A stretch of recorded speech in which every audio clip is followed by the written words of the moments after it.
Hey, good afternoon. Greetings. Thanks for coming along today for this edition of The Ride Home.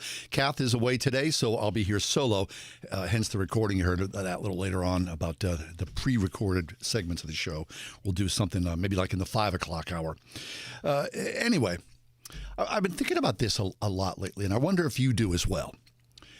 As believers in Jesus, do you get sucked into the morass of controversy for the sake of controversy? You know what I mean? Whether it's online, or, you know where I mean, Twitter, Facebook, Instagram, yada, yada, bing bong, all that stuff, or it's on talk radio, or it's on Fox or CNN or whatnot. It feels as though controversy for the sake of controversy is the elixir of the day. And I often wonder about that because, here we are in the middle of it all, the maelstrom of controversy.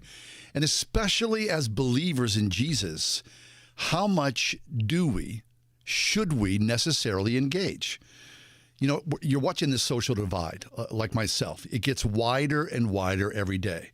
A country that I think is essentially turning in on each other. And some pundits have said, we are at the precipice of a new civil war. So this division in our country, we absorb it in our own bodies. It's a visceral thing that I know you feel like I feel. So I asked the question today. How do you respond? What do you say in the face of controversy? It's hard because as believers, I think that a lot of us, and not to be pansies or sheep, you just don't want to spout off and offend people. I feel that way. I really do. Followers of Jesus don't want to keep others from knowing Jesus. That's really important. The church doesn't want to be known for being closed-minded or out of touch or hateful in any way. With tensions high, we don't want to be the center of controversy, of drama, of arguments. But often we find ourselves squarely in the crosshairs, right? We are often, like most people, our very own worst enemy. Some people would say, well, I'm just defending my faith, right? If Jesus were walking the earth today, he would speak this way. But how would he? And that's a whole other question, isn't it? Jesus is not walking the earth today, but clearly his teachings about being a peacemaker, of being a lover, that's essential to us in this age of, I would say, manufactured controversy. So I think for a lot of us, we often choose to be silent and disengaged from conversations on critical topics in the culture. Jesus said, don't have anything to do with foolish and stupid arguments because they produce quarrels. The key word in all that, I believe, and I fall into this trap, the key word, though, is foolish. There are some obvious characteristics of foolishness and yelling and screaming and fighting. But what about informed, truly informed, well-read, studied, smart conversation, dialogue that makes our communities better? Sometimes instead of having everything to do with important conversations, we choose to opt out of the essential dialogues that Jesus meant for us to engage in.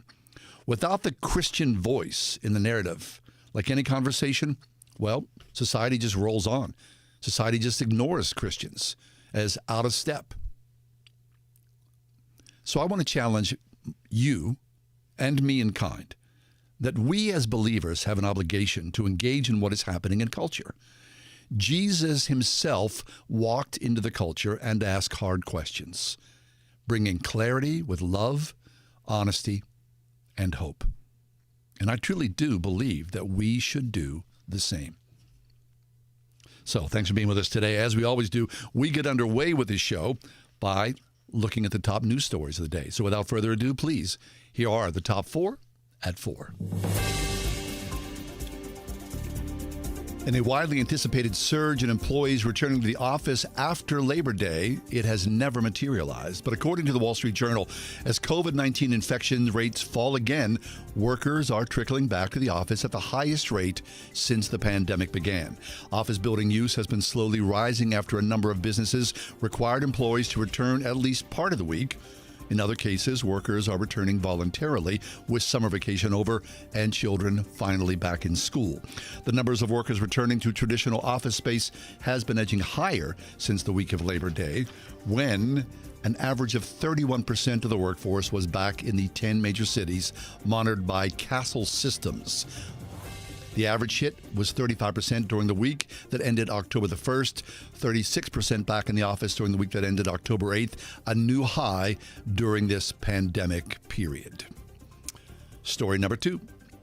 Yes, Pittsburgh, it is beautiful and 80 degrees in October, and there is a Christmas tree in PPG Place. The Trib reports that Highwoods Properties replaced the 20-year-old decoration with a state-of-the-art Christmas tree with more than 100,000 LED lights that can be programmed via a computer for shows choreographed to music. They decided to install the tree early because they wanted to make sure it was working properly in advance of its official debut on November the 19th, that is the day before Light Up Night. The skating rink that surrounds the tree will also open on November 19th. The tree will be up through the first week of January. It is 60 feet tall with a 28-foot base. So, in this mid-October day, Merry Christmas to you down at PPG Place. Story number 3. The Pens have made the NHL postseason for the past 15 straight seasons, and their quest for a 16th consecutive appearance begins this evening at 7:30 p.m. when they open the season against the world champion Tampa Bay Lightning. Neither Sid nor Gino will be there. According to the Trib, Crosby is closer to returning after undergoing wrist surgery on August 31st, while Malkin is expected to miss at least the first 2 months of the season after having knee surgery in June. The season will include the debut of the expansion Seattle Kraken, plus the return of goaltender Marc-Andre Fleury, albeit with a new team after being traded to the Chicago Blackhawks in the offseason. Story number 4, Chris Nikic made history last year when he became the first person with Down syndrome to complete the Ironman triathlon. Next, Chris will be adding to his list of achievements when he runs the Boston Marathon on this coming Monday and the New York City Marathon November the 3rd.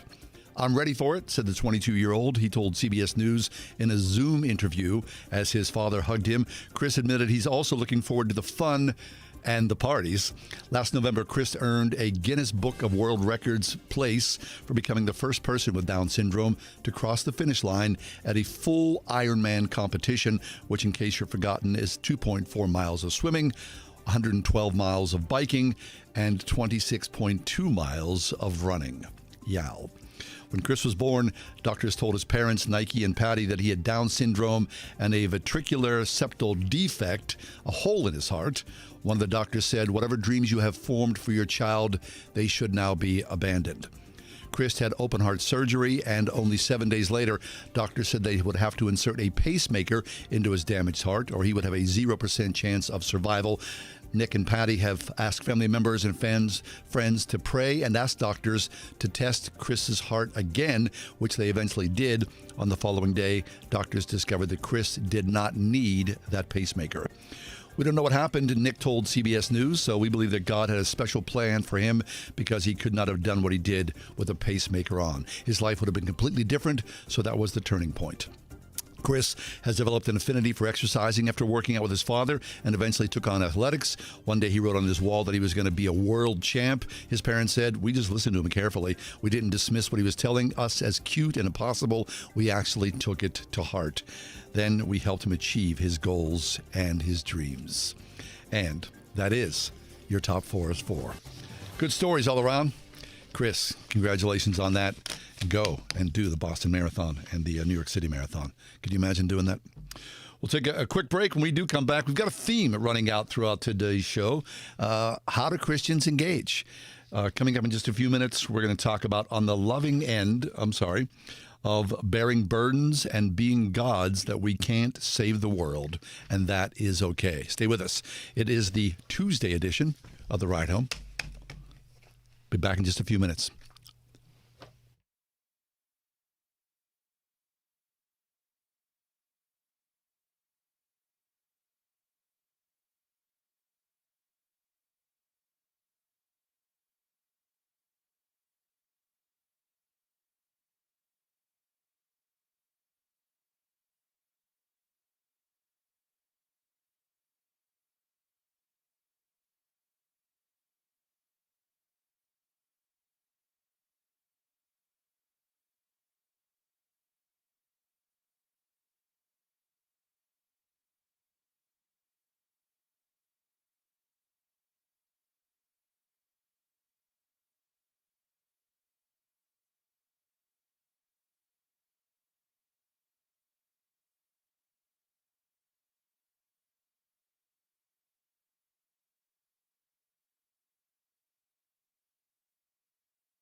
So how do Christians engage the culture? It feels as though we take on this burden, as though, because we know Jesus, we want to tell the world about Jesus, of course, but we think that we somehow are Jesus, that we can solve the problems of the world. Well, Chris Martin is back with us. Chris has written a piece called Bearing Burdens, Being Gods. We can't save the world, and that's okay. Chris is a content marketing editor at Moody Publishers, a social media marketing and communications consultant, and we'll talk about that later on. But Chris, welcome back to the show. How you doing? Hey, thanks again for having me. I'm doing well. How are you? Yeah, good, thanks. Okay, so it feels as though, right, as believers, we absorb the news a little differently, and of course we should, because we are believers in Jesus. Our response, though, oftentimes is the same as the rest of the world, that we get angry and outraged, and, we're all caught up in this whole thing like everybody else. But you're suggesting that there is a different path forward. Tell us about this. Sure. So I've experienced just in conversations I've had with friends, believers who, use social media a lot. I've seen a lot of book proposals in my line of work. Sure. I sit on a publication board at an evangelical publisher. I've seen a lot of book proposals around the topics of anxiety or weariness. I mean, a lot of the top selling Christian books right now are on topics about anxiety or being weary, of just tired, discouraged, and kind of how to wrestle through that as a believer. And I think, I'm a little bit biased because of just my interest in our relationship with social media and the social internet more broadly. Yeah. I think a lot of it is as there, obviously coronavirus and kind of everything that's come along with that is a lot of the reason. But, Pandemic this was overload. happening before. Yeah, I mean, but a lot of these kind of trends we're seeing were happening before even that happened. So, Yeah. So I think our relationship with the social internet is to blame a lot for our general sort of malaise and weariness. And I think it's because, in part, it's like this natural or if we're a believer, this kind of spirit-led inclination we have to be concerned about injustices and wrongs that we see going on in the world. And I mean, social media, no matter what platform you use, Instagram, Facebook, Twitter, will bring to the fore problems either in your local community or around the world, sometimes more often around the world.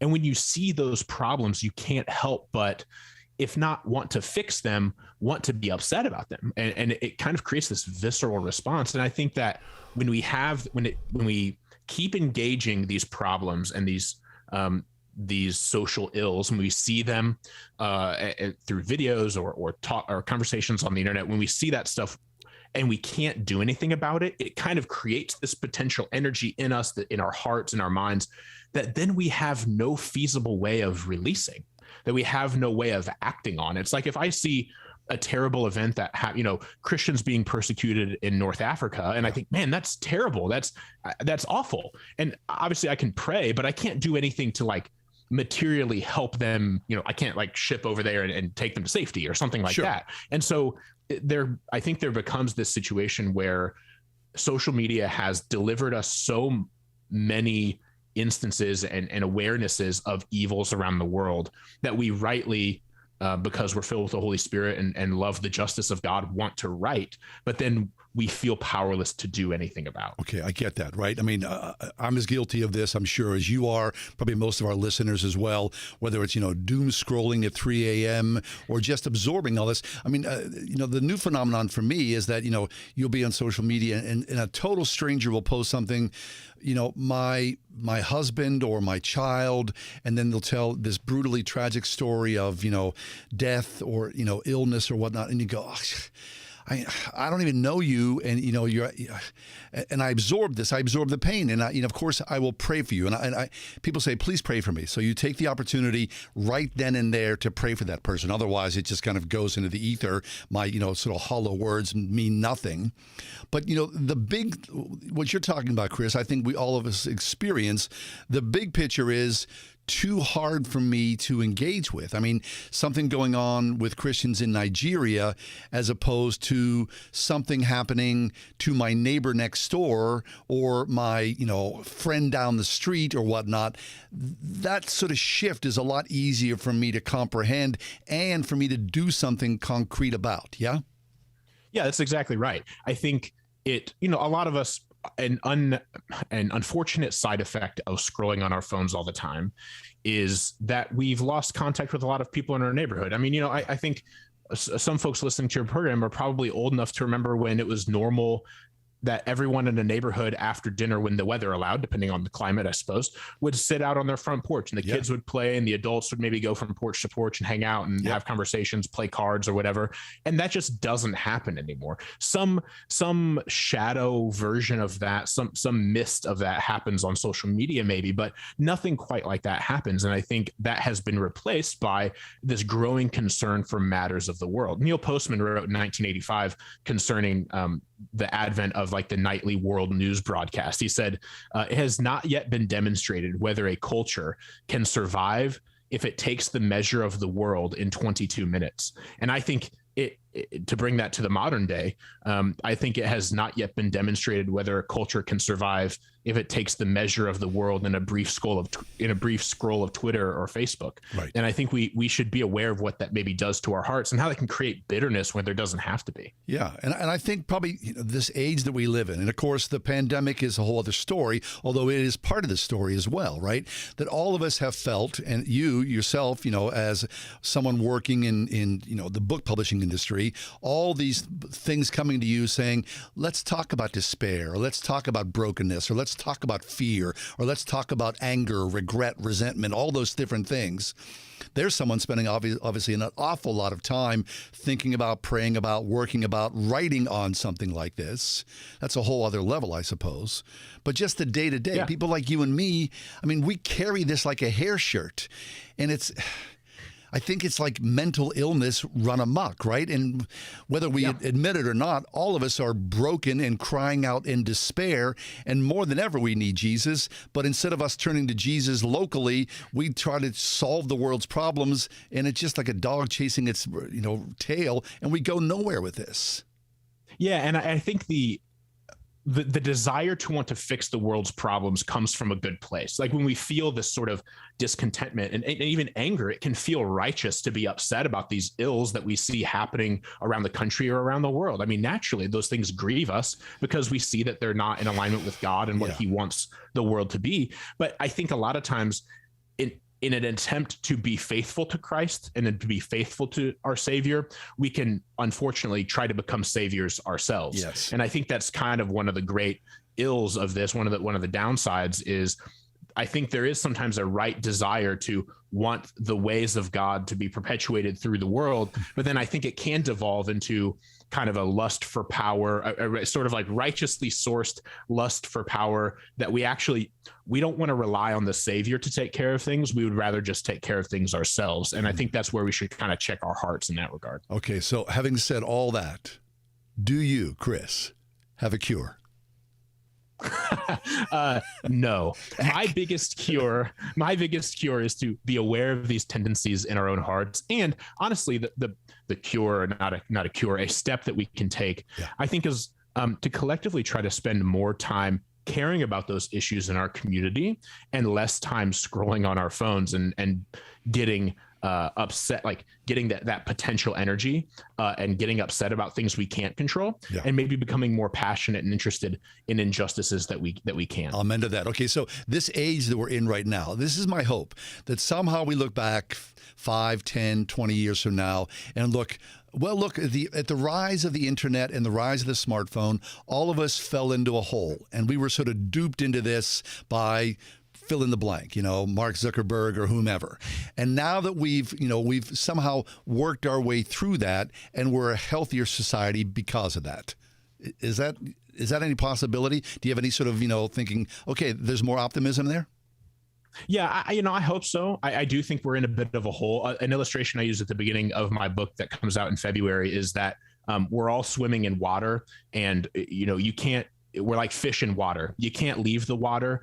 We can't survive outside the water. Social media is the water that we're swimming in. You can't escape social media. But I think we can recognize that social media is kind of making our cultural water a little bit toxic. Yeah. And though we can never, even if we deleted our accounts, people will still bring up things they saw on Facebook to you, or bring up things they saw on Twitter to you and me. So we can't really escape it. But what we can do is we can try to make the water a little bit less toxic. And I think what we can do is try to use social media in an intentional way, recognize that our default mode of using social media is sinful because we're sinful, and recognize that, if we're going to use social media effectively, we have to do so intentionally. I think it was Sam Alberry on a recent podcast with Ray Ortland through the Gospel Coalition, who said that if you aren't thinking about how you're using social media, you're probably not using it correctly. And I think that's a really good way of thinking about it, is that we should be thinking about the ways that we consume content and not just mindlessly doing so. Right. So I think if we can kind of just kind of zoom out of our own lives a little bit and say, how am I interacting with these tools and what might that be doing to me? The more we can be asking that question, is the more likely we will be getting ourselves out of that pit, if you will, and getting a healthy relationship. That's good. Okay. I love this. I mean, that's an excellent prescription. However, this broke my heart. I saw this morning. I was out early this morning when the school bus was in my neighborhood. And as I'm driving slowly through my side streets, I saw 10, 15, 20 kids, junior high forward. And everybody, it was a nice day here in Pittsburgh. Every kid I see, and of course you see this wherever, everyone's with their phone in front of them. And I think that's the next generation.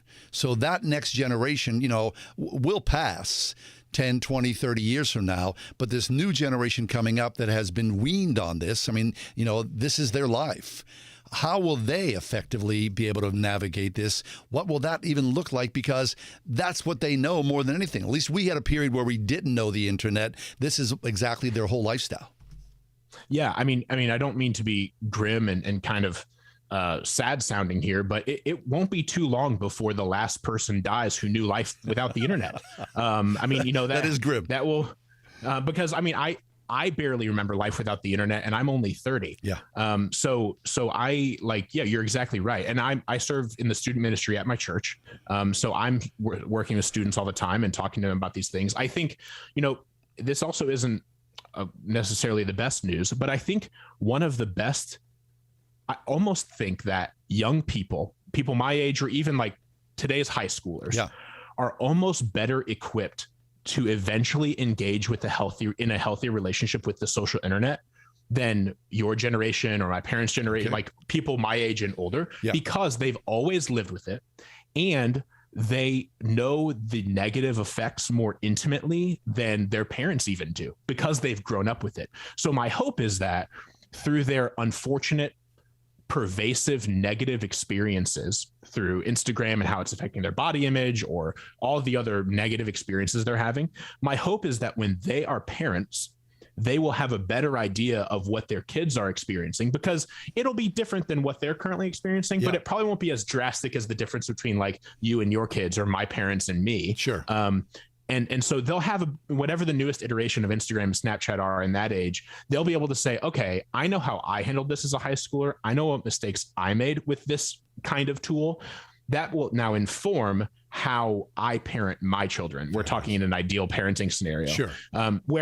Whereas my parents were awesome. They had no concept of how to be a high schooler with a smartphone. Whereas the kids who are high schoolers today will have some kind of concept of what it's like to be a high schooler with a smartphone. And so my hope is that they'll be a little bit better equipped to learn from their mistakes and pass those learnings on to their kids. Very but good.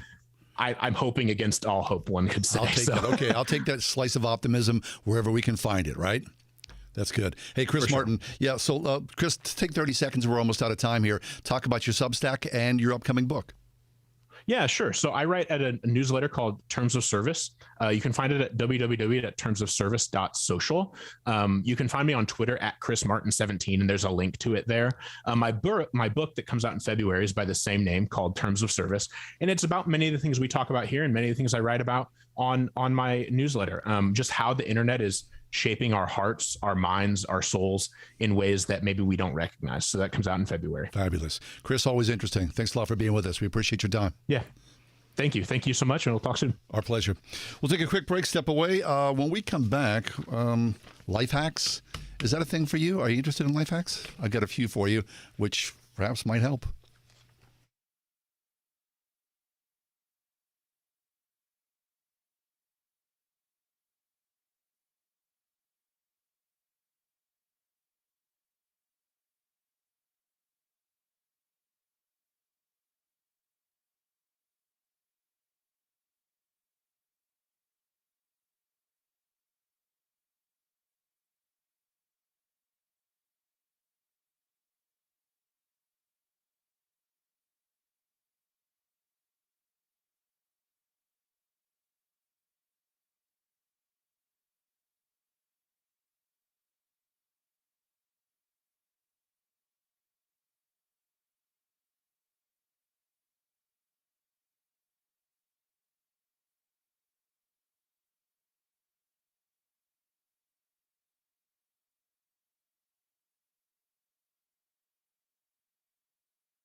Remember Hinz from Heloise?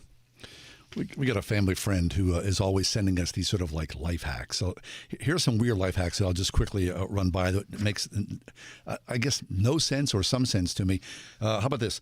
Use WD-40 to clean the headlights on your car. Have you ever done this? I think I would never do this. My car's too expensive. I'm going to put some WD-40 on there. It doesn't make any sense to me.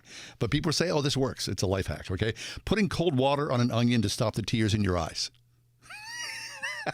Okay, I've never tried it, but how often do you cut an onion? I'm not in the kitchen that often, so maybe if you're a cook, that's something. How about this? This is my favorite: putting a potato on a broken light bulb to remove it. I don't even know what that means, but that's a life hack that came our way. Putting a potato on a broken light bulb to remove it. Okay.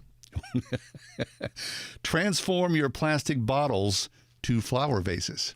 Never going to happen. I just think that's cheeseball, isn't it? It's not a life hack. How about this? Putting the saran wrap in the freezer so it doesn't stick together when you use it. Okay, maybe I'll try it. Using a potato masher to break up frying hamburger.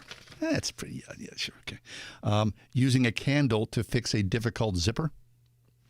It's a life hack, all right. Removing candle wax using ice cubes. I don't know. I don't know what that means. Life hacks come our way. I thought I'd share them with you. Use them if you choose. But that WD-40, that's not going to work real well. We'll take a quick break. When we do come back, I'm looking forward to having our next guest. Faith McDonald is with us. She's got a story to tell that you do not want to miss. On the loving end of crazy, that's next here on The Ride Home.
Despite all the rancor and the craziness and the ugliness of this pandemic era that we live in, I do believe the silver lining in all of this is that for a certain percentage of people, there has been an element of compassion, of empathy that has developed in people's hearts as we suffer through this. Because I do believe that most of us know someone who suffers, whether it's ourselves, with anxiety and depression.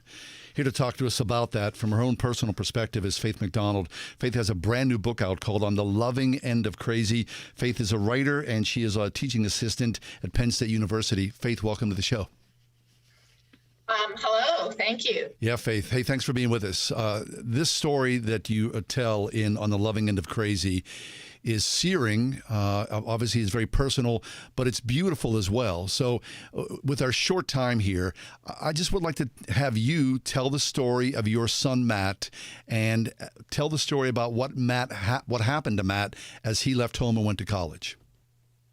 Okay. Thanks for giving me this opportunity. When Matt went to college years ago, we, of course, expected he would thrive, as parents do when their kids are going to college. Matt did not thrive at college. He ended up spending time in his room, not going to classes, eventually using too much alcohol and drugs, and his life just spiraled downward. It took a long time before we realized that he was dealing with very deep depression and anxiety disorder. We didn't find it out for years. He finally became suicidal. Maybe you've heard, like, sometimes people flee, they fight or they flee. Well, he fled. And we had to get police helping us to look for him. They took him to the hospital, and through Matt's time in the hospital, we learned that he was really dealing with anxiety and depression, not substance abuse was compounding that, but the root of it all was anxiety and depression. Yeah. So I think for every parent who sends their kid to college, right, all of a sudden there's this distance, and you don't want to be that, helicopter parent. You think, I'm going to let my kid go and find his way and flourish. With our own kids, we'll do a weekly phone call while they're at college. And generally the conversation, especially for boys, we have boys, the conversation goes like this. Hey, how are you doing? Good. Everything's good.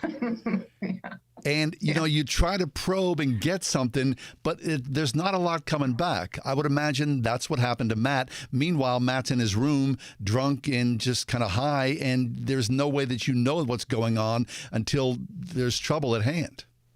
Right. Until he got arrested, and we were like, well, that's unusual.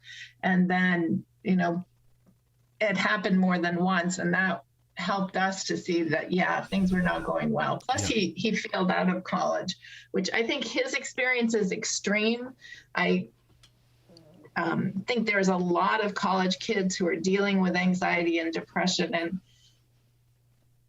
I think that parents can maybe think of questions that they could use to invite kids to share that whenever, because for whatever reason, students are afraid to share that with their parents or to say, depression is interfering with my ability to get my work done.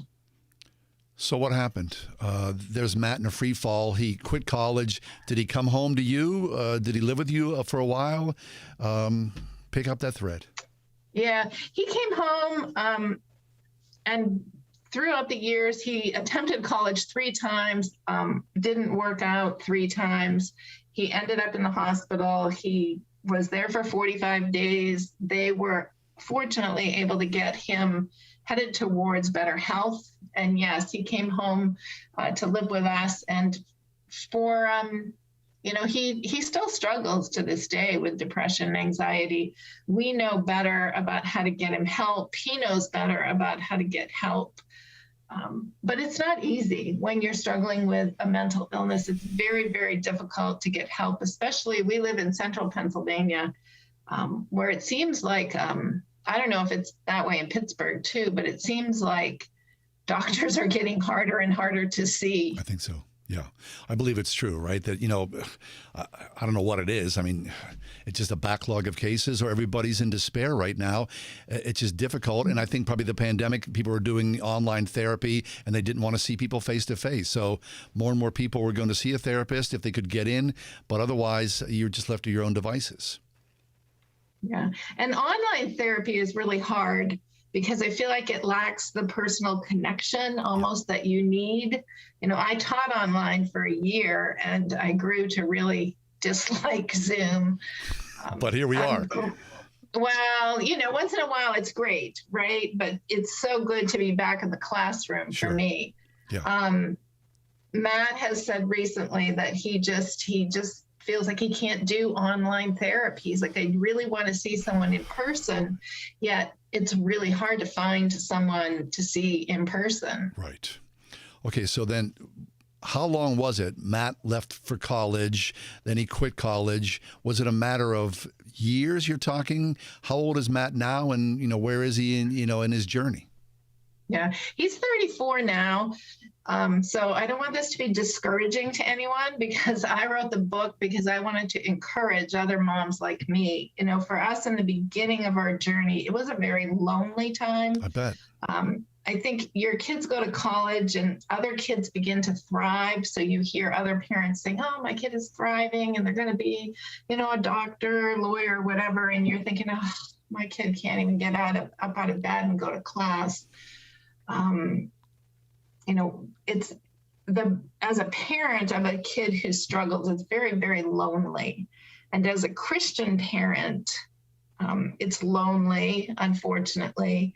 And there's also, even, now 14 years later, I feel a stigma. There's still it's not as bad as it used to be to say, oh, I have anxiety and depression, or my kid has anxiety and depression, but you still, maybe for whatever reason, it's coming from yourself, but there's this stigma saying, well, my kid is really not thriving yet. Right. Yeah. So even within the church, you show up and, you've got your church community. You feel as though your child is the one who's failed the launch. So there has to be something, not only with Matt, but also with you and the family. Oh, yeah. People blame themselves. We blamed ourselves. I blamed myself. I blamed my husband. I wrote a blog about parents of mothers of people who struggle with mental health. And I wrote it for Pete Early, who's a mental health expert. And it was called something about, show me a mother whose kid struggles with mental health, and I'll show you a mother who blames herself. Sure. And he has a wide readership. He said it was the article most read, because I know that that's what we mothers are struggling with. You're constantly thinking, well, what did I do? Maybe if I had done such and such differently, my kid wouldn't be struggling. Right. And it's not helpful. It's not really fair to you, right? Because, I mean, you loved Matt. You're trying your best with Matt. It wasn't as though you were like some evil, nefarious mom who just, your goal was to bring Matt down, right? But still, Right. That crazy thought creeps into your head. Yeah, it does. And then in the church, our church has been supportive, but every now and then someone will say, well, do you think the depression is, satanic? And it's like, well, yes, but, or Right. one person said to me, well, do you think Satan possessed him when he was in your womb? And I'm That's thinking a like, lot. no. No, right. Oh boy, that's rough. And people are well-meaning, and so everyone's offering advice, right? The clerk at the Yeah. grocery store, to all your friends at church, to everybody else. And how do you sift through that? It's like, please don't give me any more. I can't process this. Yeah. Yeah. And it's hard. And sometimes you do get good advice from people, but it's also hard to feel, you feel judged. Although I've learned that you're judging yourself. So that's how you interpret other Sure. people's, Right. but it might not be so. But, And what about I'm not this? sure I answered your question. Well, no, your you're original fine. question. But what about this? And I wonder about this, in this age of medication, right? I mean, it seems like everybody, someone's on, antidepressants, and then it, ramps itself up. So I kind of wonder, where is that person in there when you start to peel back medication, because they kind of get buried in things trying to help, but it also at the same time it covers the person too. I'm sure you've struggled with medication. Yeah, we have definitely seen Matt struggle with that. He recently, they scaled back one of his medications and they said, you're going to feel your feelings more vividly, but you're going to have more energy. Okay. And the problem with that is right now he doesn't have a counselor.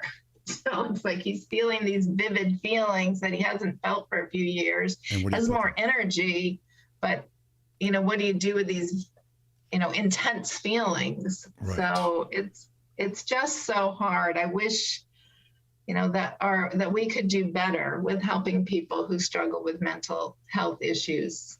We're talking with Faith McDonald. Her brand new book is called On the Loving End of Crazy. So Faith, in writing this, I mean, I'm sure this was in some ways for you therapeutic. What about Matt? When you told Matt, hey, I'm going to write about you. How did that go? Yeah. That's a great question. Well, I said to him, I'm going to write our story and I'm going to call it On the Loving End of Crazy. And he said, Mom, you can't do that. That makes it sound like I was crazy.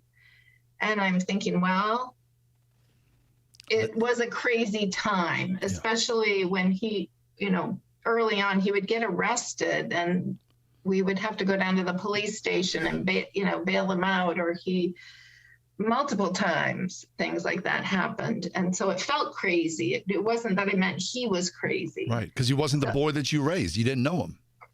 Right. Yes. And anyway, I said, well, I'm going to write it, but I won't publish it if you're not okay with it. And about 2 weeks later, he came to me and he said, Mom, I want you to write it. You can call it On the Loving End of Crazy. And I want to help get the news of the story out. He realizes how difficult this journey is for anyone. Right now, he works as a peer specialist, who's someone who works with other people who are facing mental health challenges. I see. Okay. So he wants to share his story, but it doesn't make it any easier to live it. No, I'm sure it doesn't. Okay, so in the midst of it all, and Faith, our time is up here. I mean, in the midst of it all, is there a silver lining for you and for Matt? I mean, what a journey it's been through, and a lot of heartbreak for you. But is there something that you write the book and you hope for what? Well, I hope that other people will know that there is someone, that they're not alone in their story. And for me, it's definitely been a faith-growing experience. I go through times when I'm like, God, where are you in this? And then other times when I'm like, oh, here you are right here. You were here all the time. Right. I have a sign on my wall that says God with us. And I think that's probably what I learned. Even when it didn't feel like it, even when it doesn't feel like it, God has been there helping us. Yeah, that's good. Faith, I'm sorry. Sustaining us. Our time is up, and that's really good. And I really appreciate your honesty here and your forthrightness. And seriously, I mean, truly, our prayers are with you and Matt. Oh, thank you so much. Yeah. But thanks for being here with us today. It's just good to hear the story, because I know people are suffering through this. Yeah. Thank you for having me. Thank you. For more information, and you want to check out Faith and On the Loving End of Crazy, look online, faithmcdonald.com. faithmcdonald.com. We'll step away for just a few minutes. We're underway here on the ride home.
Hey, time is running out for you to sign up to be part of our 15th annual Pastor Appreciation Luncheon.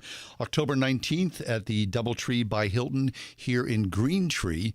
15th annual event. Jack Graham will be the keynote speaker. It is a totally free event for senior and associate pastors and their spouses. wordfm.com is the place to go to sign up. I think there's just a few days. You know, we have to tell the people, Doubletree, X number of people are going to show up. So if you've been thinking about it and talking to your spouse about it, praying about it, thinking, do I do this? The good thing is, you know, everyone's a little weirded out, of course, whatever your stance is on COVID and masks and vaccines and whatnot. We're still going to do this event, and it's going to be a great event. And if, you know, you're thinking about social distancing, there is space and place for you to be part of this. So don't think, you know, I'm going to be I'm going to be sitting next to, you know, 500 strangers and someone's going to cough in my shrimp cocktail or something like that. It's not going to happen. Okay, so come and join us, because always a really good event. The whole crew here from Word FM is going to be there. Love to see you, meet you, have conversations, pray with you, laugh with you, and just generally have a good time. And just, you know, let's get on with it. Let's go out and enjoy some life here and engage and equip each other, especially pastors, because I can't imagine the shoes you've walked in here in these last 18 months or so. So give yourself a break. October 19th. The 15th annual Pastor Appreciation Luncheon here in Green Tree. wordfm.com is the place to go. Totally free. Free is a very good thing. wordfm.com.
Hey, good afternoon. Thanks for coming along today. Kath is taking the day off today, so I'm with you here for the 5 o'clock hour. So, did you see the news here today that a fan apparently scattered ashes of a family member at Heinz Field during the Steelers' 27-19 win over the Broncos on Sunday, a team spokesperson said. That's weird. And I get it, right? I mean, I'm sure there's a lot of diehard Steeler fans who say, yeah, I spent many a happy day watching the Steelers. So Heinz Field management, they say this, quote, does not permit or condone such actions. Bert Lawton, he's a Steelers spokesperson, a very good guy, Bert Lawton is. Pennsylvania does not have a state law controlling where one can scatter ashes, according to the Funeral Consumer Alliance of Pennsylvania. But it is suggested that those wishing to scatter ashes on private land other than their own do seek permission. I think that would be wise, wouldn't it? Quote, while we respect those fans who may be interested in honoring a family member by spreading their family's ashes inside the stadium, Heinz Field cannot accommodate those requests due to state and local regulations, says Ben Lawton. Though cremation renders ashes harmless, they can still harm greenery, according to a Washington Post report on the practice. Grass, such as that on football fields, can die from the saltburn of the tissue because there is so much calcium phosphate that you are putting on the leaf tissue, says Scott McElroy, an Auburn professor of crop, soil, and environmental science. It'll burn the plant. The Post noted that it would be akin to putting excessive fertilizer on the ground. It's good to know. Ben Lawton from the Steelers said management has responded to fans asking throughout the years that this type of action is not permissible. The team did not say in its statement what it did with the ashes found Sunday or whether they would take action against the fan who spread them. Well, that's a story, isn't it? That's like 500 stories around that. Someone who loved the Steelers, and I guess just someone showed up, right, with cremains. Remember when being cremated was considered, I would not say verboten, but out of the norm, right? I think so. And I think probably more and more people now are being cremated in many ways for, different issues. Ecologically, it's certainly, better for the environment, right? I mean, cemeteries are filling up and you're putting bodies in the ground and whatnot. Certainly it's a lot cheaper, right? A lot cheaper. But I think it's still a question that divides a lot of people of faith. And, biblically as well, right? If we are coming back to our bodies, if we are, we will occupy our bodies someday. What happens to those who are cremated, right? I mean, what's that going to look like? I mean, anything can happen, right? Is it kind of like, the guys in Star Trek where they go, and then all of a sudden, hey, look, you're there. Is that what it's going to look like? There's a lot of questions that we have no answers to. But I don't know. Would you be cremated? Would you do that? Christy, I mean, you don't think about it. I mean, you got a lot of years to go. You ever think about it? I've never thought about it. Well, good. I'm glad if you think about it right now. I mean, I can understand why people would do it, right? I used to work in a funeral home. Is it one of the worst things to do to go to a viewing? It creeps me out. Well, of course. Because you're going to view a dead person, right? It's just not a natural state. And no matter, I mean, I heard this all the time. Oh, he looks so good. He looks so natural. Well, no, he's dead. He doesn't look good. He's dead. I mean, yeah, I don't know. I think more and more people are, trying to, they do a closed casket with a photograph of the deceased, or they do the photo collage, which I love. I think that's fabulous. You get to see the person, surrounded by loved ones and in good health and whatnot. That makes more sense to me. It's very complex. It's one of those things, though, right? I mean, sooner or later, you got to sort of, take care of these issues. I know people who kind of go, I am not making plans for when I die. I'll just leave that to my kids, which is the worst thing you could do. The worst thing. Your kids? I'm not leaving that to my. I mean, your kids. Holy smokes! I'll end up on a ditch on the side of the road somewhere. For all I know, they're like, "Hey, Dad, I don't know what to do," and so they just try to figure it out. My dad said to donate his body to science. Yeah, really? Did you That's think- what he said. Well, no, he said that. He's got to sign off on that. Oh, does he? I think so. Well, I think that yeah. I don't. I'm. Would you do that? I wouldn't do it, but if that's his wishes, maybe. See, I really appreciate people who do that because that is helping to some degree. But man, I mean, I don't know. You think about your dad or your mom, and there they are being taken apart by med students or something like that. That's not how I want to remember them in their last. I don't know. It's very complex. Everyone has their own path, right? Who am I to say that's not right? It's not right. I don't know. I just brought it up because I read the story about the poor guy who had his ashes at Heinz Field. And I'm sure his friends, they had a toast for him and they went their merry way. At least the Steelers won. It made everybody feel good about it, right? God help us. It's difficult to be alive, and it's apparently difficult to be dead, too. Just how it is in this world or beyond. No, it won't be. I don't think it'll be difficult to be dead, right? I mean, I am secure. I think that you are as well, right? If you know Jesus, you are secure in your final place in this universe, in this world, that we will be with Christ forever in eternity. That'll be easy. I mean, everything else around it, that's the difficult part. Boy, oh boy, that's... All right, we'll take a quick break, come back. Joe Dallas is with us. Speaking of difficulty, Joe's got a story to tell, and he is not a shy wallflower. He is not. He is going to talk about the culture that we live in, Christians in a cancel culture, speaking with truth and grace in a hostile world. That seems to be the theme that we've been following today in this conversation. Stay with us. I promise you, we won't talk about the dead. I promise we won't.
So, how are you navigating things today? When you think about the world that we live in this new age of, I would say, of course, wokeness, and then beyond that, how do you as a believer respond to every day there's something new? You kind of go, wait a second, that doesn't make sense, or that's crazy, or how did this even happen? I read an article yesterday that the new Superman comic will come out as a bisexual in the upcoming issues. DC Comics says this. The new Superman, who is the son of Clark Kent and journalist Lois Lane, has taken a, quote, bold new direction in his fictional life, will come out as bisexual in an upcoming comic issue due November 9th. I don't know. I don't want to hate on people, do you? And I don't want to carry this thing around with me and go, the world's crazy and I don't belong here anymore. But seriously, how do you, as a believer, just navigate your way through this? Joe Dallas is back with us. Joe's an author, a conference speaker. He's an ordained pastoral counselor. Joe has authored 6 books on human sexuality from the Christian perspective, including Desires in Conflict, The Game Plan, and 5 Steps to Breaking Free from Porn. And Joe's with us right now. Hey, Joe, welcome back to the show. How you doing? Thanks, John. Good being with you again. Yeah, Joe. Okay, so I'm in this story. Clark Kent's son, Superman's son, is now bisexual. I read that night. You just kind of roll your eyes and you go, all right, whatever. I have no control over this. And now kids are going to read about this. If kids are even reading comic books anymore, does this make a difference in the world? Oh, there's no question it does, and there's no question we should care. I'm with you, John. I get tired of the whole thing, and you want to roll your eyes, you want to make sarcastic remarks. I mean, and there's a part of me that always is saying, well, you should never say, no, I've heard everything, because there's always something else that's going to come up. And that really is true, okay? Gilda Radner used to say it so well. It's always something. Yeah. Very true. Okay. I think what we have to do is not lose our edge. We have to remember, yes, this is, in fact, you hit on this, John, and it's important. This is not where we belong. Our citizenship is elsewhere. We are strangers and pilgrims. And so we should feel at odds with the system of the world. Yes. I really believe we should. We shouldn't feel at odds with the people of the world necessarily, but definitely with the system. Yes. Like John said, all that's of the world, the lust of the flesh, the lust of the eyes, the pride of life. It's a mess. It's a mess. And sometimes I feel like it's such a crazy mess. It's like, okay, we've all sat down at the Mad Hatter's Tea Party. Exactly. It's one thing after another. I get that. But I think as far as navigating, what I'm trying to keep in mind is, okay, I'm here with some purpose in mind, and it was not my own. I'd love to go home. But we're here as ambassadors. We're here as service. We're here as light. And to whatever extent people can still be reached, we are here to reach people. I mean, we share the gospel with the unsaved, so we expect the unsaved to be playing by a different playbook. I'm not going to argue the Bible with them and say, don't you know it's unbiblical to make your superheroes or their sons or stepsons or whatever gay? I mean, right. That they don't care, nor do they engage in any way. It's, that whole thing is all over by their standards, is it not? But it is, but I think we can still be a prophetic voice of the world. Our main thing with the world, we want to see people born again. But inherited that is speaking to the world the fact that, hey, there is a creator and he does have an opinion on these things. So I often say we are the light of the world. We're not the might of the world. We're not here to bully anybody into submission, but we still want to shed light on, is there a God? And if so, what does he have to say about gender? That's one issue. And then there is the point of making disciples, and that is, of course, instructing within the church, because there are plenty of believers who are no longer sure what God intends for them to do about their own sexual feelings and leanings. Yep. So really, what I want to do, and what I hope all believers do, is not grow weary in well-doing, no matter what the madness of the times may be. This is temporary. We're running a race. There is still a prize to be had. Okay, that's good. I appreciate that. It's easy to get weary, and it's easy to get overwhelmed. At the same time, right, you do want to speak biblical truth. But I guess in all things, it's always the matter of the how. I mean, I think about this. we live not far from a college campus, and maybe 2 years ago, there was a guy on the campus, and an older guy, and he was standing there with a sign, and he had biblical imagery, pictures of Jesus on the sign, and he was yelling at the kids as they went by, just belittling the kids. You guys are snot-nosed kids. You're a bunch of brats. You should know the biblical truth of why God has placed you here. I don't want to be that guy. At the same time, I don't want to be a pansy and just kind of roll over and go, it's good by me if it's good by you. So there's got to be a middle ground somewhere. I want to be strong, but I don't want to be a jerk about it. Yeah, grace and truth don't contradict each other. They really don't. I mean, I don't want to be that guy either, truthfully. I don't even want to know that guy. I certainly don't want to be him. I felt bad for him. We don't have to choose between the two extremes. And I think we also have to remember, John, that we don't know what the impact of what we say is going to be. Now, just for example, in a situation like this, we hear about the revision of the DC comics and the gaying of superheroes and so forth. You never know when you're having a conversation with coworkers, with family members, whatever. I still think, despite the times, that we were created male and female with heterosexual instincts in mind by our Creator, and that was the way we are designed. And I still think that's in the best interest of humanity. That's just a very simple statement. It's not being a jerk, but it's being clear. Just like you say, you don't want to wuss out of the whole thing, but you also don't want to be overbearing and unreasonable. And then that's a great conversation starter. What do you guys think? Yeah. Do you think we have a Creator? What do you think He intended for us to live and how to live? And how do you determine those intentions? In a lot of ways, these things can be good apologetic conversation starters. Right. No, I get that, Joe. And that's good. And, people will say, well, yeah, John, for sure. But 5% of the population identifies as gay, and love is love. So just, let people be. And I'm all for letting people be to the extent that they are free will agents who have the right to decide what to do with their sexuality and their relationships. What I'm not in favor of is being coerced into saying that I affirm the decisions they make. And this is why what you said about woke culture, cancel culture, the social justice movement, whatever we call these different heavy-handed movements, this is what's so significant and so insidious about them. They pose as being for fairness and good treatment of people, but in fact, they attempt to coerce people into saying what they believe is the right thing to say. Right. The tolerance plea has changed into a demand. First it was the plea for tolerance. Now it is demand that you be good, and they will define what is good. You'll hear this more and more, by the way, John. People are saying, okay, I'm lesbian, I'm transgender, I'm gay, I'm bisexual. And you say, well, I love you. I do not have to agree with you, but I recognize your value in God's sight, and I hope we can be friends and have a good relationship. Oh, well, you're just being nice. I don't need you to be nice. I need you to be good.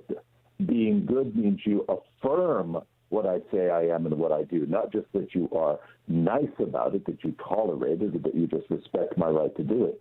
I need you to say it's good. Now, here's one point I would really hang on to in all of this. If somebody is still really wanting you to approve, that must mean at some point their own conscience is testifying against them, and that's good. That means that, hey, they may still be open to truth.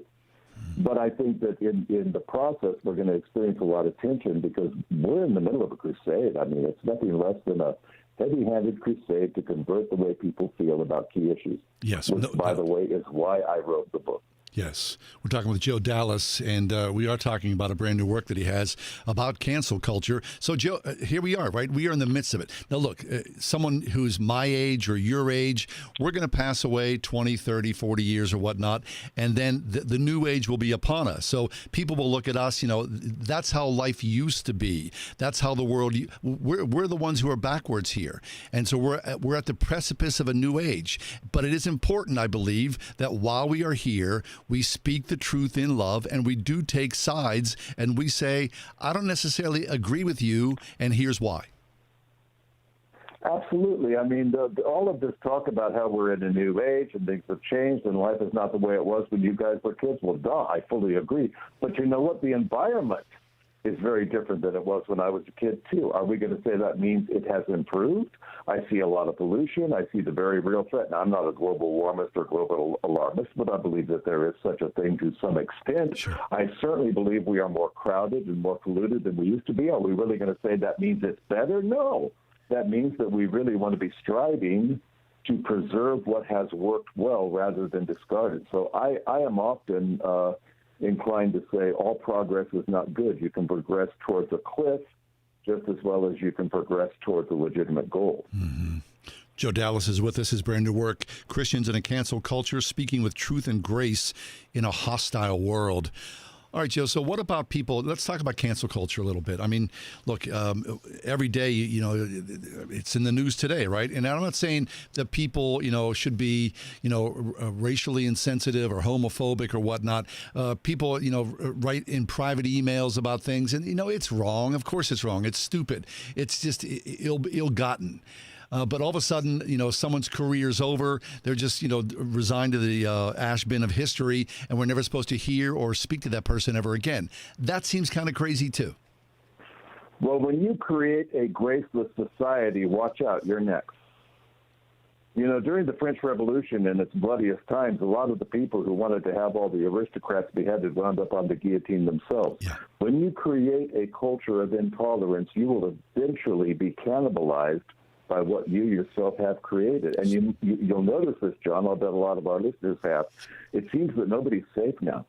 I mean, people will search out old emails, old college photos, old letters, old remarks from somebody, even a secondhand accusation from somebody who knew you 30 years ago who says, well, John used to be racist or homophobic, and there you go. Your career's over. Now, that is an intolerant culture. Should we speak out against rudeness, against racially insensitive or racially prejudiced remarks? Of course we should. Yes. Or openly sexist remarks. And yes, slurs against people who are homosexual or transgender.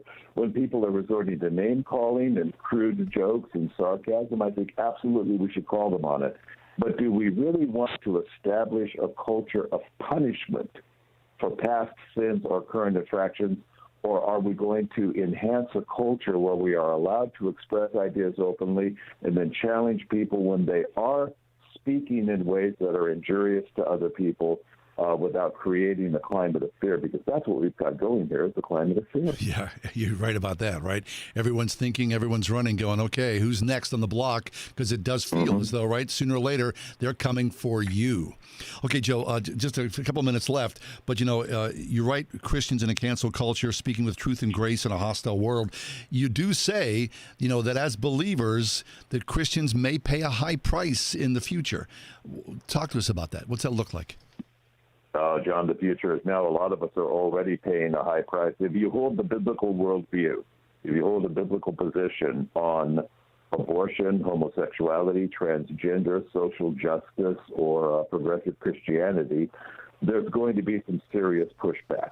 And those distinctives, Christian distinctives, are what get us into hot water. I've often said just saying you're a Christian is not going to hurt you.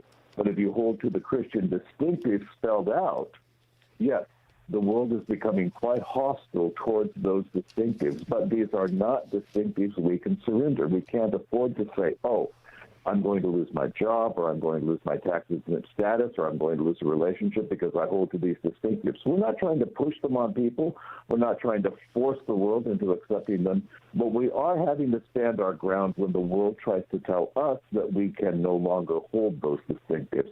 And I believe at that point we're going to have to pretty much say what Peter and John said when the priest and the temple leaders and captains told them they could no longer teach and preach in the name of Jesus. They said, you know what, we ought to obey God rather than man. So my feeling is, as the situation demands or as the opportunity allows, we have to speak the truth. If the situation demands it, our backs are against the wall, we have to just basically let it rip and say, this is where I stand. Yeah, that's good. As the opportunity allows, we prayerfully consider it and respectfully state our case. I'm into that. Okay, prayerfully consider. Joe, before you leave us, just talk a second about your own prayer life.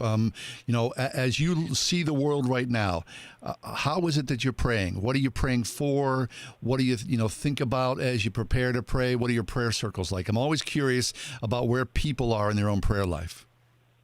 I am constantly nowadays, John, praying, and this is such an important question. God, soften my heart. I am getting cynical. I'm getting a little like, oh, yeah, right. Almost every time I hear something new, and I'm sort of developing the kind of a hardness that I don't want to have. I don't want to have the attitude towards this life of saying, well, until the Lord comes, I'll put up with all these jerks in the world because that's what I have to do, but I can't wait to get out of here. That is not the love of Christ. I want the love of Christ to constrain me. So that's the number one prayer I have. Lord, soften my heart and keep it soft. Fabulous. Joe, it's always a pleasure. Thanks for stopping by, and really excellent work on the new book. Thank you, John. I appreciate that. Thanks for having me. My pleasure. Joe Dallas, Christians in a Cancel Culture, speaking with truth and grace in a hostile world.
At the height of the pandemic, my family were sitting around going, okay, when this thing is over, where do you want to go?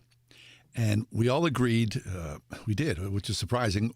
The place we want to go, which we've never been, was to Yellowstone. So in May of this year, we drove to Yellowstone National Park, and it did not disappoint. I mean, it is fabulous, unbelievable. I can't believe I waited all my life to see Yellowstone, but I'm glad I finally did, and I want to go back soon. Which made me read this story that I saw about a wild elk that had a car tire stuck around his neck. Check this out. Colorado wildlife officer Jared Lamb was counting bighorn sheep when he spotted something weird among a herd of elk. One giant elk had a tire around his neck. Now, that was a search that went on for more than 2.5 years, because the elk, of course, these are wild animals, and their job is to stay away from humans. So the elk wandered freely. There were different sightings. The word spread. Hey, there's an elk walking around literally with a car tire. And I mean, even for a small car, tires are big. This elk weighed somewhere in the neighborhood of over 600 pounds. 2.5 years. People would see this elk with a tire. They would call the National Rangers and say, I saw it. And then guys would run out, rangers with tranquilizer guns, and try to shoot this animal. But obviously very stealthy. That is until just a few weeks ago, someone saw the animal. They tracked the animal for several days. Now, these tranquilizer guns, of course, I know nothing about them, but apparently they have to be in fairly close range. Saying somewhere relatively short range. You need to have things in your favor. So I think it was like, let me see, what are they saying here? 25 yards away. It's still pretty far away. Anyway, they were able to shoot the animal. All the rest of the elk scattered into the trees. And then a couple of wildlife park rangers went down once the animal was completely, inert. They sawed off the antlers of the elk, and then they were able to lift the tire over the elk's head. Inside the tire, the reports say, there was more than 10 pounds of trees, leaves, debris, branches. And they expected, to see, because the elk had been carrying this tire around on his neck for over 2.5 years, they only found like a quarter-size abrasion where one piece of the rubber was rubbing into the elk's neck. And that was all. They expected much worse. So they got rid of all the debris and they took the tire off, and eventually they, went back into the woods, and they watched over some time. The elk woke up kind of dazed and confused and took off. I think it's a cool thing. I mean, when you think about these park rangers, the idea is just don't do any harm, try to help as many as possible, but then stay out of the way. So the lesson learned here is, people are saying, we don't know how this tire came upon this wild animal. Well, in and around the Yellowstone area, of course, people live. Certainly in great distances from each other, but there is, people putting out planters or whatnot, trash. Somehow that poor animal had that thing around his neck for all that time. But safe to say, do yourself a favor. Look today if you can, because there's video actually of this elk out there walking around with a tire. I mean, two things could not be more incongruent. This incredibly beautiful beast, this wonderful creation of God, and there's this big rubber thing around his neck. All that to say, things ended well for the elk. We'll take a quick break, come back. We got more ahead. It's the Tuesday edition of The Ride Home. Back in just a few minutes.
Would you say that you are a people pleaser?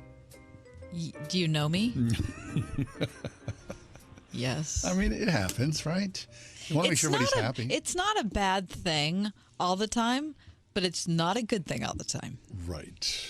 And I don't know how, at my advanced age, to get it in the sweet spot, because it gets bad fast if you lean in either direction. Well, I've been on phone calls with you where you are mediating on my behalf. Yeah. And I was very grateful Were you? of your skill set. Great. Right? Thank you. Because would you say I'm a people pleaser? No. Would you? I wouldn't say that. You wouldn't? No, I actually wouldn't say that. I mean, for better or worse. But, Yeah. Karen Ehrman, she's with us today to talk about when making others happy is making you miserable, how to break the pattern of people pleasing and confidently live your life. Karen, welcome to the show. How you doing? I'm doing fine. Thanks so much for having me. Karen, this is the thing. I certainly for sure am a people pleaser, like John said, but I can't, as I said, get that. I can't find the right spot to be in the middle, because either I'm pleasing too many people and making myself miserable, as you said, or I feel like I'm not pleasing enough people and I have to try harder. Yeah, really, people pleasing, in my estimation, is actually a strength that gets carried to an extreme, and then it becomes a weakness, or as we like to say at our house, we don't use the word weakness, we say a non-strength. So it becomes a non-strength. Okay. Yeah, so it's a good thing to want to love and serve other people, and certainly the Bible calls us to do that. But when it's not left in check, then we kind of cross the line, and no longer are we doing things because we feel God would like us to do, we're called to, we have the space to and the skills to. We're doing it because the other person expects it, or we don't want to disappoint them or anger them. And so now we're doing it for the wrong reason. And now it's morphed from loving and serving into people pleasing. Right. So, but people pleasing, the phrase, Karen, has really sort of gotten a bad rap, right? I mean, to be a people pleaser is kind of a negative in the world. Yeah. And it doesn't have to be. If pleasing the other person also pleases God, and it's something that you can do without majorly stressing yourself out, then it's good to please others. But it's when it becomes pleasing other people just to get some sort of reaction or to avoid some sort of reaction from them without taking everything else into consideration, then they're kind of on the throne. You've kind of put that person in the place of God and allowed them to call the shots. Yeah, that's the avoid word. When you brought that up, I was like, oh, yeah, that hurts a little bit right here.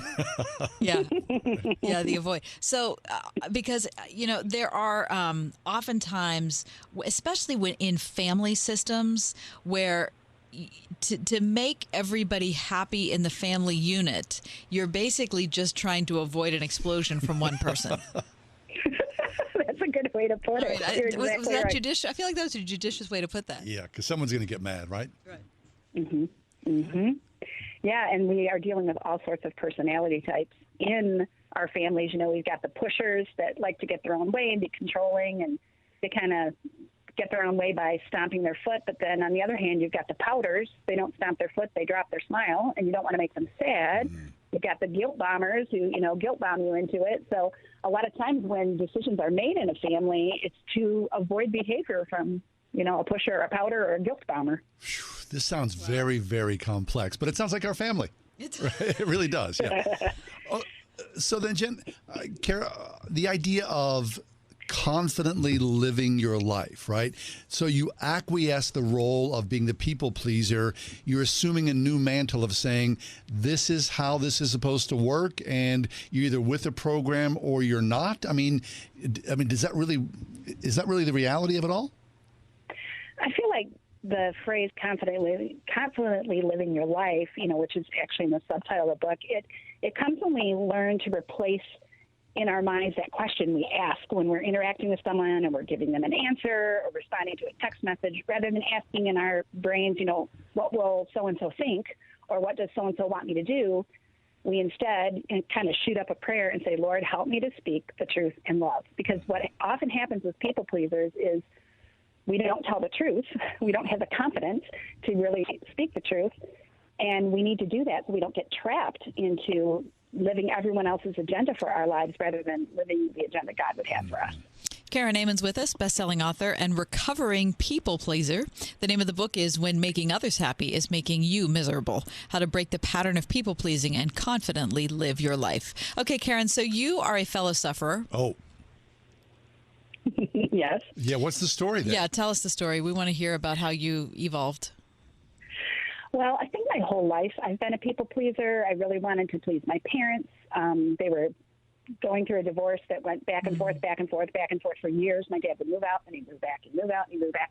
And I just thought, well, if I just seem perfect and behave, maybe I'll stay. And then that transferred into wanting to please my teachers and wanting to please my peers. And for decades, I have always thought, what does so-and-so want me to say? What does this person in front of me want me to do? And so I got in quite a lot of trouble, not only because of that people-pleasing, but I'm also an achiever, and I like to do a lot of things.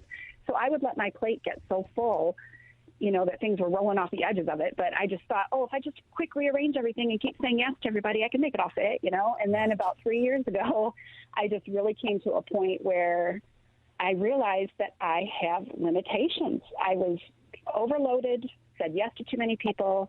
I was dealing with the grief of just losing my father 3 weeks after I moved to a town 10 minutes from him to be closer to him. And our first child had just gotten married, and I was adjusting to being a mother-in-law. I had so much going on in my life, and I just said yes one day to actually my very best friend that I've had since college.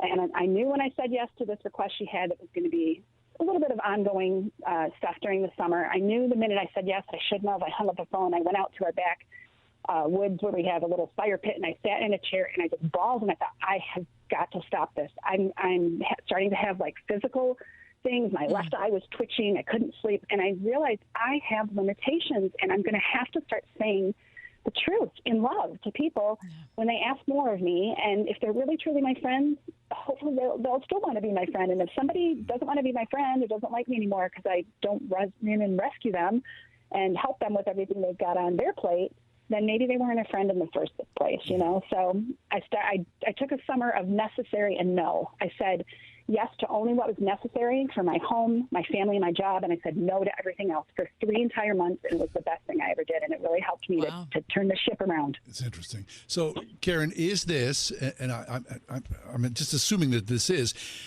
people pleasers come in all shapes and sizes and walks and whatnot, but is there something particularly about being a Christian woman that ramps the people pleasing up even more? Yeah, I think because we do have this notion that we're supposed to be nice. It's like we think there's a commandment that says, thou shalt be nice, or in the Sermon on the Mount, Jesus said, blessed are the nice.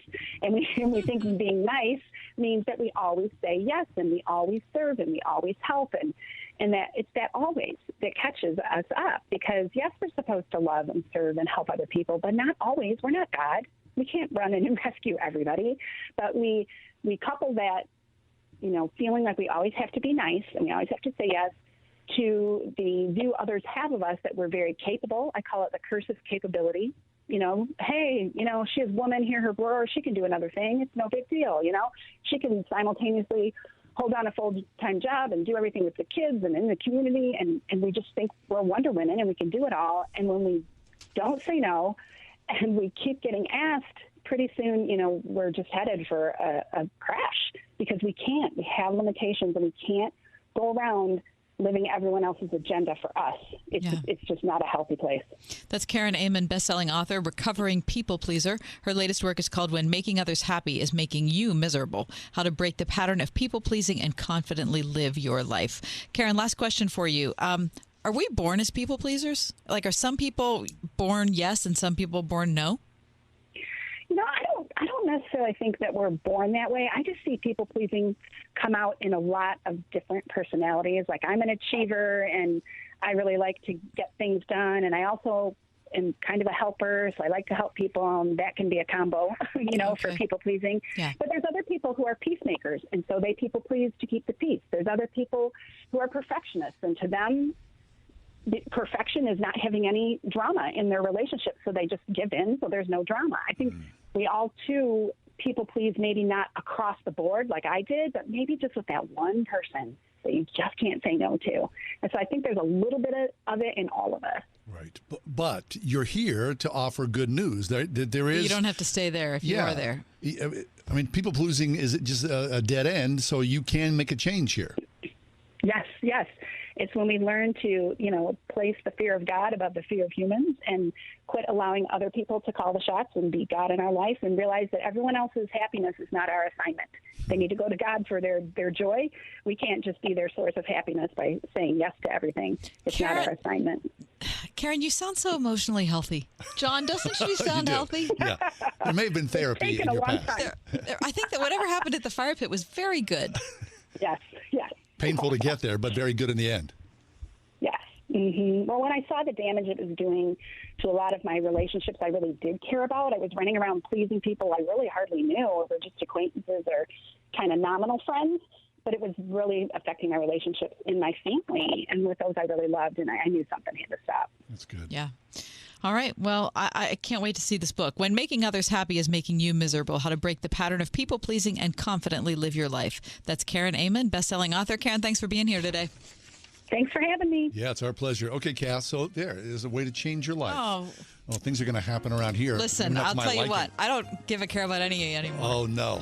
We should never have booked that guest. Forget it. I mean, all of a sudden. You guys fight out your own problems. This is bad news for everybody.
All right, what do you know about cryptocurrency? Seriously. You put it in a thimble and you get room left over. Okay, but here's the deal.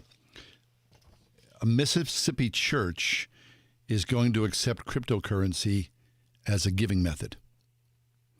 Now, at our church, and especially I think, COVID era, we've stopped passing the plate. And for years, we've just given online, right?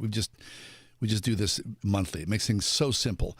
But even when we were passing the plate, less and less people were putting actual cash in the collection plate. It's just a bygone era, even though we still, up until COVID, we did it. But now, with technology being used in places of people's wallets, there's been a steady increase of places where they accept payment directly from phones, and that includes cryptocurrency, which is stored in your digital wallet. So this church in St. Martin, Mississippi, is going now, starting October, this coming Sunday, starting to offer the options of Bitcoin, Litecoin, and Dogcoin as a means of giving or tithing to your church. The St. Martin Church has everything set up for digital donations, apparently. Members only have to determine the amount they would like to give or invest. Quote, "You can give as much or as little as you want," said the pastor, Edward Bennett. Cryptocurrencies can actually be divided down to these 16-digit, so people can choose how much they want to give. You can give as little as $10 worth of what's called Litecoin if you want to, or you can give $10 of Dogcoin, or you can give $100,000 worth of Bitcoin. I don't know. I guess it's good, right? I think I've seen local banks, ATM machines offering Bitcoin exchanges, which is weird. It does feel kind of like end times in a strange way when you think, what is the currency backed by? What's the value behind it? I don't know how it works, but if it's in the mainstream, so much so that churches now are starting to accept it, then it's a matter of time before all of society will be on board with this. Such is life. Hey, just a reminder, again, one more time, Pastor Appreciation Lunch, October 19th, right here in Green Tree. If you're a senior pastor, an associate pastor, come on out. It's a luncheon, and it's free, absolutely free, wordfm.com.